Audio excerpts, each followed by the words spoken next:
Produktu mekaniko baten garapenean, xehetasun guztiak dira garrantzitsuak. Baina produktuak ondo funtzionatzeko, mekanismo bakoitzak funtzionatu behar du, hutsik egin gabe. Eta mekanismo bakoitzaren baitan, beste hainbat pieza lotzen dira katean.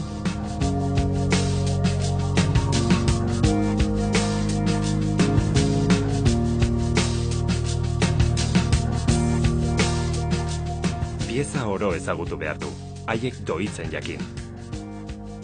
Goitik behera ezagutu behar dituzu pieza bakoitzaren xehetasun guztiak, ezer kutsegin ez dezan.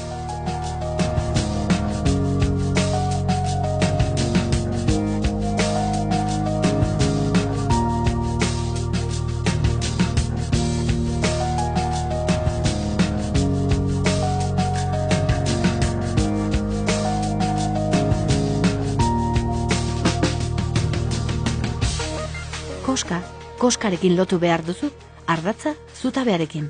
Urratsez urrats egiten da bidea. Horregatik, hasi produktu mekanikoen diseinutik eta mantenimenduaren azken urratseraino, ingeniariaren lana ezerkez hutsegitea da. Ezer hutsegiten ez duenean, errazagoa da bidea egitea.